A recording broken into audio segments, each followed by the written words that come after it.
Welcome, fellow Biafrans, lovers of freedom across the world, wherever you are watching this program from. I welcome you and I thank you for being part of this very platform. Please, if you have not yet subscribed to this very platform, kindly subscribe, like, and share to everyone that is close to you. Continue to push this message across so that it will get to all ends of the earth. Remember, we are still on the radical evangelism to sensitize all Biafrans and let the world know the true situation in Biafra land. This is Biafra Exodus Hard Talk TV, a platform where we bring information that has to do with the Biafra Republic of Exile. Everything that has to do about Biafra, information is coming from the Prime Minister of Biafra Republic of Exile, information that is coming from the zoo, the battle between the Nigerian government and the Biafran government. We bring you updates and details on the restoration of the independent state of Biafra on this platform. Today is the 29th of May, 2024.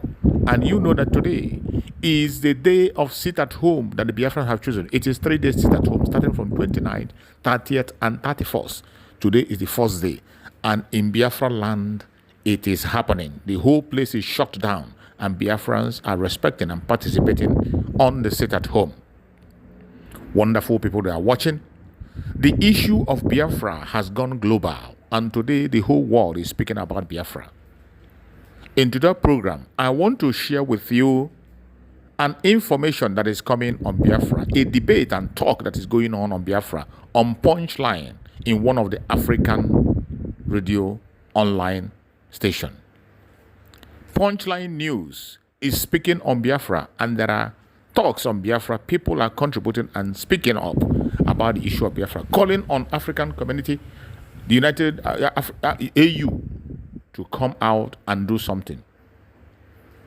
African Union is being called upon by Africans to participate. Other African countries, they should look into the situation of Biafra, because it is going to get worse if nothing is done now. The Biafrans are prepared and ready to go home, and they are not looking back. I want to share with you this very program. Listen carefully from the beginning to the end. You will understand that the whole world today is speaking Biafra and they know what is going on. Let us watch. Listen from the beginning to the end. You will understand the situation on ground. Thank you. Let's listen carefully and follow up this message coming from Punchline. That probably is not going to allow this. He said the unity of Nigeria is non-negotiable. That clearly indicates that he's not going to relent in his push to silence any voice of dissenting as far as that position is concerned. So which way forward to heal the divide between or amongst the Nigerians, especially on Biafra crisis? I think the best thing is to ask them what they want. I remember one time Professor Wole Soyinka said, if we can continue fighting Biafrans for such a long time, it's not long before we go to war, which is actually happening right now. Why don't we ask them what they want? And for sure they have voiced and they have said it, that they want referendum. Why? Because for a long time, they do not have a mutual understanding with the rest of the Nigeria nation. They are not understood. They are marginalized for such a long time. They are not wanted by the rest of the Nigerian government. So the best thing is to take them to a referendum so that we know exactly what they want and separate them if that is exactly what they want. Why? Because if we continue like this, these are crises not only in Nigeria, but it will have a ripple effect to the bordering countries. And with time, it will have a big effect to the African countries. As I'm continent, as I'm talking, Africa has the largest immigrants to the world. It has the largest refugees to the rest of the continents. Why is that so? It's because of such crises that we can see in Biafra and Amazonia and other countries like Sudan. So I think before we even move forward, it's very important that we give or they're given referendum. From there, they can be able to sort out the rest of the challenges. And it's quite unfortunate because we have diplomatic missions in Nigeria. Why can't they take that issue with them and sort it out? Why are they quiet? Why is the world quiet when Biafrans are suffering? Why is the world quiet when we know very well that such issues can affect the whole of the whole of the African continent? It's quite sad, and that's why as Punchline Africa TV will continue talking to the world and saying that these people need a referendum. They're not needed. If you, honestly, you don't need me in your space, give me what I want so that I can self-govern myself, which I think it's a good way and a diplomatic way of allowing people to go their way. That would be cool. Coupled with that, I would like you to approach it from a different angle altogether. What probably could have informed this agitation for, of course, separation, for a referendum to go separate ways between, of course, Nigeria and the people of Biafra? Let's approach it from that angle, as you and ask ourselves, what probably can we do to see into it that we find a healing in this divide?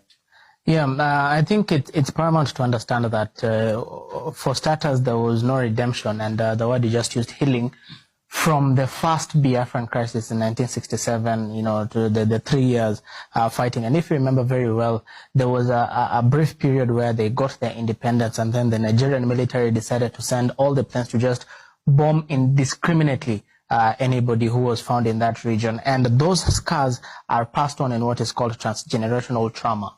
You don't even have to tell your child about this. It's the same thing that affects most African countries. You don't really need to tell your child, hate this person or hate this person, but the way you behave and the way you talk about these things and the tone with which you use, your children pick that, and then they grow up with that.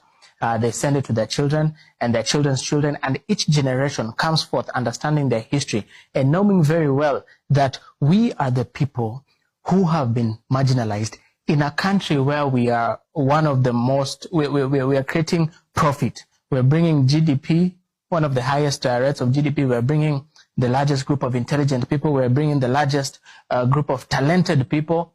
And yet we are the people who are not benefiting from all this. And this crisis goes on in most of the countries that we are finding, we are finding, in the African continent with protests currently like Amazonia and Ethiopia. If you bring in another angle of how the Nigerian government has been dealing with this agitation, I believe, or I think, if they were to avoid the situation that they're finding themselves in, they really should have addressed the issue of why there was a Biafran war. There was a Biafran war, rather, in the first place. As it is, they are taking the Paul Biya approach of assuming everything is fine because we're in Lagos, while everything is not fine. People continue to die. You continue to apply the colonial methodology of handling protests, and that is arresting people arbitrarily, disappearing people arbitrarily. For a very long time, we don't know where Nnamdi Kanu is. That should not happen in this day and age. For a very long time, I don't know how many Biafrans have disappeared, how many have run from their homes, fearing persecution or fearing death. And that is a very old, very archaic way of dealing with these protests. Most of these African governments could have benefited and could have avoided this crisis if they came forth and asked the people, what is it we can do for you? Where did we go wrong? How can we institute healing to begin in the Biafran region to start with? How can we make sure that we set up, even if it's a ministry, or talk to the Ministry of Devolution, because Nigeria was one of the countries that started the federal system in Africa, and yet you have people with no roads. It makes zero sense, and that is a very it's a very bad conviction on devolution in Africa. So as it is, I think the onus is on the Nigerian government, first of all, to understand why there was a Biafran war in the first place, understand why it still goes on, ask the people what they want, and as it is right now, if they asked the people 10 years ago, the needs will be different, because right now all they want is a referendum.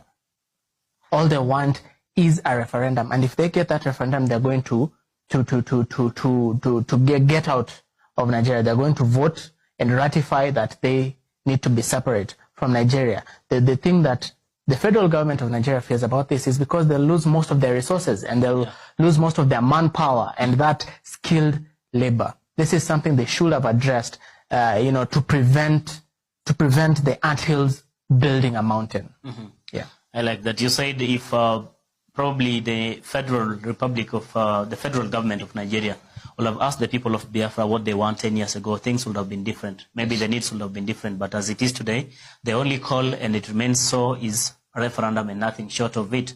Let me hear from Linda Alela what you have to say about it. How can we heal the divide in Nigeria, more so with the Biafra crisis? All right. Thank you so much, Tavish. Of course, the rest of the panel and the viewer. I've just gone an extra mile to try and understand all this crisis. It's a bit of history in Nigeria. And the Biafra problem is more than meets the eye. And it has gone to a level whereby I would say, it's a point of no return. I was looking to some report, or maybe at some reports that were suggesting that maybe in the year 2023 or years to come, Nigeria is likely to split even more into not just having Biafra on this other end, but a couple of others, around six states. Yes, over 6 states. So that is to tell you there's a big problem in Nigeria, not just in Biafra land.